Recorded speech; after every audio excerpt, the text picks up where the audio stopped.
당뇨 오래 먹었다, 고지혈증약 오래 먹었다, 혈압약 오래 먹었다. 그런데 그렇게 해도 안 움직이던 당화혈색소 수치가 뭐 2주 만에, 한 달 만에, 3개월 만에 너무나 좋아졌다. 감사 댓글을 많이 남기세요. 딱 2주만 사과, 당근, 양배추로 매일 하루 시작을 해보시기 바랍니다. 2주만 하신다면 놀라운 변화를 경험하게 되실 겁니다.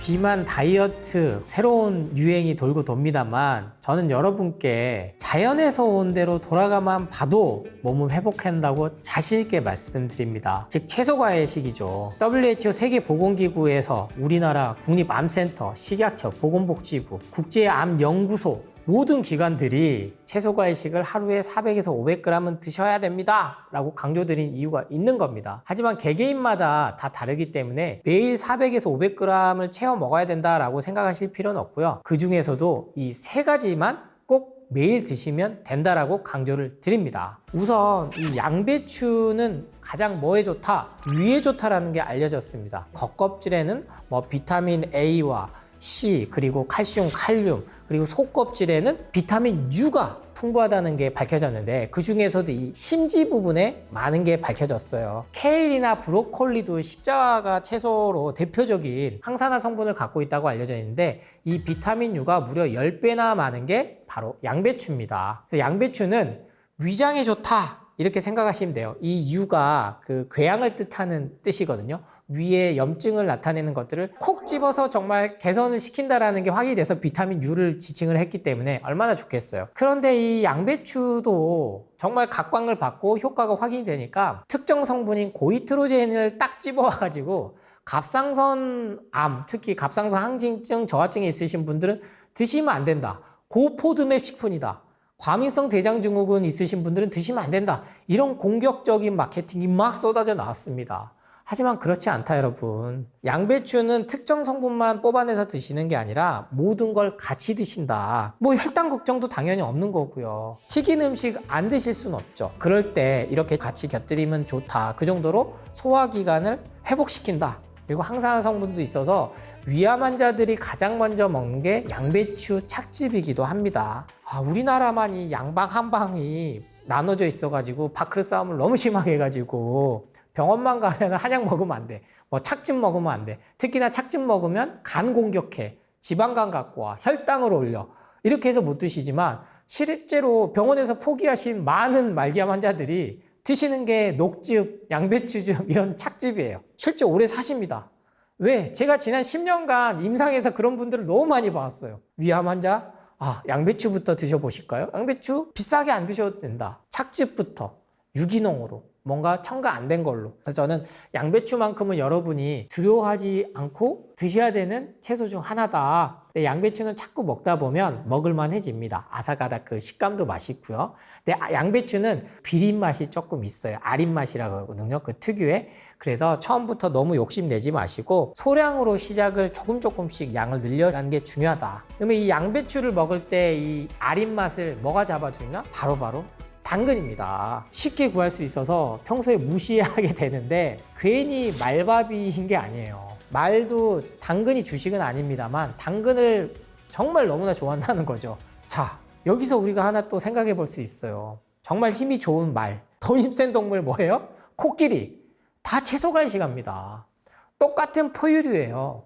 그러니까 우리 인간이 단백질 섭취를 위해서 반드시 고기를 먹어야 된다라는 이 마케팅에서 벗어나셔야지만이 제가 강조드리는 원래 우리가 오랫동안 먹어왔던 그 중에서도 지금 우리 주위에 남아있는 거는 그 효과가 확인됐다라는 거거든요. 당근과 양배추를 가까이 하실 수 있어요. 당근은 당근 라페 할 때 빵에 샌드위치 먹을 때만 드시는 게 아니고 평소에도 당근 1개 정도, 손바닥만 정도, 그람수로 하면 200에서 300g 정도 그걸 드시면 됩니다. 당근은 그래도 여러분들이 가까이 하시게 된 이유는 바로 이 화학 성분 때문에 그래요. 파이토케미컬, 피토케미컬의 가장 선두주자죠. 베타카로틴입니다. 실제로 이 카로틴은 카로티노이드라는 플라보노이드의 일종인 항산화 성분인데요. 당근에는 베타카로틴뿐만 아니라 알파카로틴, 안토시아닌, 지아잔틴 모든 게 풍부합니다. 여러분 이 성분들 어디서 들어보셨어요? 건강기능식품에 들어보셨죠? 다 추출해가지고 인위적으로 화학적으로 만드는 건데요. 베타카로틴은 따로 영양제로 만들었을 때는 효과가 없다라는 게 확인됐습니다. 대략 부작용을 갖고 온다. 당근을 매일 하루 한 개씩만 내가 우적우적 씹어 드셔도 좋고, 올리브유에 라페를 해서 드셔도 좋고, 그런데 올리브유가 마케팅을 한 데서 이 베타카로틴이 톡톡히 큰 몫을 했죠. 베타카로틴이 소화 흡수율이 엄청 높아진다, 올리브유 뿌려 먹으면. 그래서 누차 강조드리지만 지중해식 식단의 핵심은 올리브유가 아니에요. 채소과일입니다. 채소과일. 그래서 당근도 그냥 먹어도 충분하다. 비타민 A 같은 경우는 또 열을 가하면 파괴가 되거든요. 그래서 이 비타민 A가 바로 우리 간에 들어와서 눈 시력 보호를 시키는 로놉신이라는 물질과 만나서 전구체 역할을 해서 결국에는 황반변성에도 좋은 예방과 개선 효과를 갖고 온다. 녹내장, 백내장 수술하고 노화여서 그걸 결국엔 못 맞고 당뇨의 합병증으로 시력이 멀고, 근데 이런 것들이 안타깝게도 당뇨가 오면 당연히 장기간 동안 양약에 몸이 안 좋아져서, 아니면 항암 받으신 분들은 그 독성항암제 때문에 간하고 콩팥이 상하죠. 그러면 신장투석, 혈액투석을 한단 말이에요. 콩팥이 안 좋으면 가장 먼저 채소를 못 먹게 합니다. 칼륨 수치 때문에. 이게 아이러니한 거예요. 그래서 우리의 몸의 기전은 나트륨 칼륨 펌프에 의해서 음이온 양이온 플러스 마이너스에 의해서 몸의 정말 작은 축소판인 수력발전소에 의해서 돌아간다고 이해하시면 되는데, 이때 우리 몸의 필수적인 게 칼륨이란 말이에요. 칼륨이 없으면 죽습니다. 나트륨도 마찬가지고요. 마그네슘도 그렇고요. 이게 너무 과하게 들어오니까 콩팥을 해쳤다. 그게 근데 우리 자연에서 온 게 아니잖아요. 근데 이것을 극복해 줄 수 있는 것 중에 여러분이 가장 먼저 생각할 수 있는 게 당근이다. 근데 이 사과는 장수식품입니다. 10대 장수식품이 매년 바뀌긴 합니다만 사과만큼 오랜 기간 동안 있는 게 없어요. 그래서 세계 어디 각지를 가도 쉽고 편하게 저렴한 가격으로 구할 수가 있습니다. 사과에도 비타민 A, C, E, 칼륨, 칼슘 모두 풍부합니다만 껍질에 더 많이 풍부하게 있는 성분이 바로 펙틴이라는 성분이 확인이 됐어요. 식이섬유도 풍부하지만 이 펙틴이라는 것이 장에서 유익균과 유해균 그리고 중간균의 그 조화를 잘 맞춰준다. 그래서 결국에는 사과의 이러한 성분으로 인해서 변비 탈출을 한다. 변비가 탈출되면 자연스럽게 몸에 독소가 빠지기 때문에 우리 몸을 해독시켜주는 림프 시스템이 좋아지고, 림프 시스템이 좋아진다는 것은 혈액순환을 좋게 하고, 혈액순환이 좋아진다는 것은 궁극적으로는 고혈압, 고지혈, 이상지지혈증, 그리고 당뇨, 더 나아가서 뇌 질환에 관련된 뇌졸중, 뇌경색, 치매까지 예방해 줄 수 있다. 와, 이거 정말 제가 앞에 사과라고 얘기 안 했으면 무슨 약을 파는 것처럼 들리셨을 거예요. 근데 이러한 효과들을 모두 갖고 온다는 게 바로 사과 하나입니다. 사과만큼은 제발 혈당 걱정하지 말고 드셔도 된다. 현대과학에서 말하는 GI 지수, 혈당 지수에서 봐도 사과는 아주 안전한, 즉 혈당 스파이크를 갖고 오지 않기 때문에 걱정하지 마시고 사과를 하루 매일 하나 드시는 습관을 가져보시기 바랍니다. 이 세 가지 조합을 따로따로 드시는 것도 좋지만 세 가지를 동시에 드시면 얼마나 좋아요. 근데 정말 바쁘다 바쁜 그것도 세뇌예요. 본인에게 쓸 수 있는 시간이 있잖아요. 근데도 바쁘다 해서 결국엔 우리가 영양제를 사 먹게 만드는 건데, 이 세 가지 당근, 양배추, 사과를 같이 갈아서 스무디 형태로도 드시고, 더 나가서 착즙 형태로도 드시고, 때로는 원물로도 드셔라. 그렇게 효과를 보시면 된다. 그래서 제가 다른 과일들보다 가장 먼저 사과를 넣고 거기에 당근, 양배추를 넣은 이유는 하도 과일 가지고 혈당 공격을 하니까 혈당 스파이크가 마치 과일의 과당이 설탕과 똑같이 여겨져서 지방간을 갖고 온다라는 얘기까지 나오니까 그거를 믿습니다. 근데 이 정보는 누가 줬을까요? 저는 제약회사가 준 정보라고 당연히 생각합니다. 왜냐하면 실질적으로 몸이 좋아지면 약 먹을 일이 없거든요. 당뇨가 완치된다? 현재 그런 약은 없습니다. 신장투석을 약으로 멈출 수 있다? 그런 약은 없어요. 재생성 빈혈을 완치시킬 수 있는 거?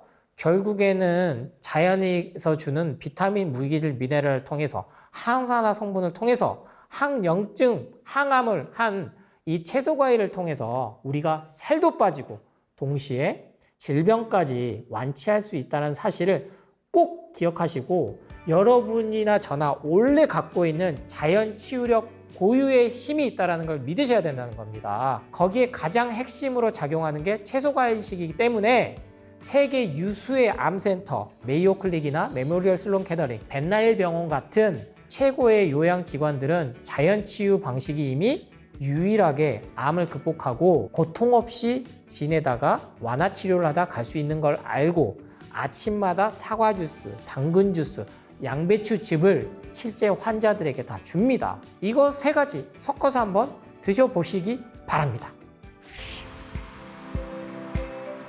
영어로 됐을 때 캐럿, 캐비지, 애플 앞글자를 따서 까먹지 말라고 CCA 주스로 제가 명명을 했는데요. 비율은 첫 번째 당근은 1개 정도 넣으면 돼요. 보통 꼬마 당근 말고 200에서 300g 정도 하는 거를 생각하시면 되고, 그 다음 양배추가 문제인데 양배추는 250g을 처음에 넣으시면 좀 맵습니다. 아려요. 속이 쓰릴 수가 있어요. 그 부분이 있어요. 그래서 250g을 최대치로 놓은다 생각하시면 보통 시작은 100g으로 생각을 하셔라. 처음 시작하신 분들은 당근을 200g, 양배추를 100g, 그리고 사과를 200g, 2대 1대 2의 비율 이렇게 생각하셔도 되고, 이것은 꼭 정해진 건 아니에요. 그래서 내 상황에 맞춰서 나는 맛이 당근 더 넣으니까 더 소화도 잘 되고 더 먹기도 편한데 당근 더 올리셔도 돼요. 저는 개인적으로는 당근을 많이 넣거든요. 그리고 사과가 또 단맛이 있고 변비 해결에 좀 더 빠른 느낌이 있거든요. 실질적으로 난 사과를 비중을 높일래, 그럼 사과를 높이셔도 됩니다. 그래서 가장 핵심은 뭐다? 양배추를 처음부터 250g이나 200g 넣어서 속 쓰려 해가지고 포기하지 마시고, 그럴 경우에는 양배추를 아예 빼셔도 됩니다. 빼고 그냥 사과 당근으로만 드셔도 돼요. 주스로. 그 다음에 양배추를 조금씩 넣으면 전체 몸에 있어서 신진대사가 빨리 개선이 되기 때문에 비율에 있어서는 나만의 레시피를 만들어서 꾸준히 드시고, 무첨가 어떤 것도 안 넣으시면 제일 좋아요. 그래서 그나마 물 정도 넣으시면 좋고, 믹서기 성능에 따라서 안 갈립니다. 갈 때는 사과 먼저 넣어주는 게 좋죠. 그러면 이렇게 물이 나와서 갈기가 편하니까요. 그 다음에 양배추 넣고 당근 넣어야 당근이 제일 딱딱하니까요. 그래서 하나씩 가르시면 원래는 잘 갈리고, 그때는 물이 필요 없고, 처음부터 나는 3개를 한 번에 넣어야겠다면 사과, 양배추, 당근하고 물을 한 200ml 정도 넣으시면 돼요. 방금 말씀드린 이 레시피대로 하면 보통 200에서 300ml 정도가 나옵니다. 물량을 너무 많이 넣지 않은 이상은요. 한 잔 드실 양이 되는 거죠. 그러면 이것을 한 번에 많이 해서 500에서 1000ml 정도까지 해서 하루 종일 드셔도 상관없어요. 냉장 보관하셔도 되고, 착즙의 경우에는 거꾸로 당근, 양배추, 사과 이렇게 넣으셔가지고 양을 1리터 정도 한 번에 만드시는 게 제일 편하실 거예요. 착즙은 제발 주스에서 산화된다, 갈변 현상 생긴다, 그거 괜찮냐 이런 거 좀 생각하지 마세요. 여러분, 가공식품은 다 이미 죽은 음식이고 우리 몸은 산화환원 반응이 돼서 채소, 과일이 조금 이 산화되는 거 가지고 우리 몸에 독소 생기지 않습니다.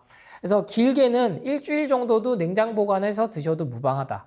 그래서 착즙 같은 경우는 수용성 식이섬유가 분명히 있다. 그런데 나는 불용성 식이섬유, 그 찌꺼기가 나는 아깝다 하신 분들은 또 착즙에 섞어서 드셔도 됩니다. 근데 먹기가 편한 게 훨씬 착즙이다. 그리고 흡수율은 당연히 높겠죠. 그래서 스무디 형태만 고집하실 필요도 없고 착즙 형태만 고집하실 필요는 없습니다만, 흡수율이 높은 게 착즙인 건 분명하기 때문에 효과는 빨라진다. 이런 논리 때문에 바로 간으로 소화 흡수가 돼가지고 인슐린 저항성을 갖고 온다? 우리 몸 그렇지 않습니다. 여러분, 100에서 150 오르는 건 당연한 거예요. 혈압이 나이 들수록 160, 180 가야 혈액순환이 되는 것처럼 인슐린만 그런 역할을 하는 게 아니에요. 모든 호르몬들이 유기적으로 작동을 하는데, 뭘 먹어도 공복혈당이 100여야 되고 식후혈당이 150 넘으면 이게 혈당 스파이크라고 생각하시면 안 됩니다. 인공 첨가물 초초초 가공식품에 의해서 200, 300 넘을 때 그게 혈당 스파이크지. 그래서 혈당 측정기 24시간이 나오고 나서는요, 의사들조차도 과일 먹어서 이게 혈당 스파이크가 안 튀네? 인정을 했어요. 그러니까 그런 논문은 하나도 없어요, 여러분. 과일이 혈당 스파이크를 갖고 와서 지방간을 갖고 오고 당뇨병을 갖고 온다는 논문이 있으면 어떻게 세계보건기구랑 암센터랑 거기도 다 연구합니다. 똑같이. 다 체크하고. 인공과당, 액상과당, 이 과당 때문에 과일의 과당과 동일시해가지고 공격 마케팅을 받은 것 뿐이지, 내 CCA 주스에도 점점 넣으셔도 돼요. 키위도 넣으셔도 되고, 어떤 날은 수박도 넣으셔도 되고, 샐러리, 케일도 넣으셔도 되고, 원리는 마찬가지다. 혈당을 올리는 게 과일의 과당이 아니구나. 비타민, 무기질, 미네랄이 다 한 번에 우리 몸에 들어와서 그게 유기적으로 작동할 수 있는 건 유일하게 채소과일식밖에 없구나. 효과적으로 효율적으로 먹는 방법이 나왔네? 있네? 스무디 착즙. 처음 드실 때나 혈당이 150에서 200 정도 이렇게 가지, 이후에는 100에서 150에서 안정적으로 몸이 적응을 해 나가서 거기에 맞춰서 최상의 컨디션을 유지해 나갈 수 있기 때문에 당뇨 환자분들 너무 두려워하지 마시고, 제 유튜브 채널들의 영상 대부분이 다 당뇨 환자들이 감사 댓글을 많이 남기세요. 암 환자들도 있고 하지만 대부분 당뇨 오래 먹었다, 고지혈증약 오래 먹었다, 혈압약 오래 먹었다. 그런데 그렇게 해도 안 움직이던 당화혈색소 수치가 CCA 주스 실천하고 2주 만에, 한 달 만에, 3개월 만에 너무나 좋아졌다. 결국에는 우리 몸이 회복하기 위해선 자연치유로 가야 되고, 그 시작에 있어서 CCA 주스, 이건 따로 떼면요, 사과 주스, 당근 주스, 양배추 주스 이렇게 따로따로 드셔도 되니까, 이미 기존에 드시고 계셨던 분들은 안심하고 먹어도 되는 거였구나, 그럼 그렇지 하고 안심하시고, 혈당 공격 때문에 못 드시는 분들은 반드시 한번 시도해 보시기 바랍니다. 저도 처음부터 약대를 가고 한약사가 되려고 했던 게 아니었기 때문에 저 역시 커피 사업을 했고, 수많은 가공식품들, 아이스크림 정말 좋아했었고, 우유에 매마다 시리얼 말아 먹은 걸로 하루를 시작했었고, 밤에 배고프면 저 역시 술을 먹던 시절이 있었는데, 심장질환을 앓고 나서부터 공부를 한 겁니다. 그래서 그때 정말 효과를 많이 봤던 게 주스 형태, 그러니까 정말로 몸을 빨리 회복시킨다는 걸 먼저 경험했고요. 저는 비건이 아니에요. 채식주의자가 아닙니다. 저도 고기 좋아해요. 그래서 여러분들의 마음을 너무 잘 알아요. 그래서 제가 채소과일식 강조하니까 그럼 도대체 뭘 먹으라는 거예요? 해서 CCA 주스를 드렸다가 이번에 채소과일식 레시피를 낼 수밖에 없었던 게, 여러분이 매일 뭘 만들어 먹어야 될지도 모르겠고 생식으로 먹으라는 게 아니에요. 여러분 절대 초보자를 위해서 맞춤형으로 화식을 해서 드실 수 있는 채소과일식 레시피들을 했으니까, 이 영상 보시고 나도 한번 해봐야겠다 하신 분들은 채소과일식 레시피 책을 꼭 활용해 보시기 바랍니다.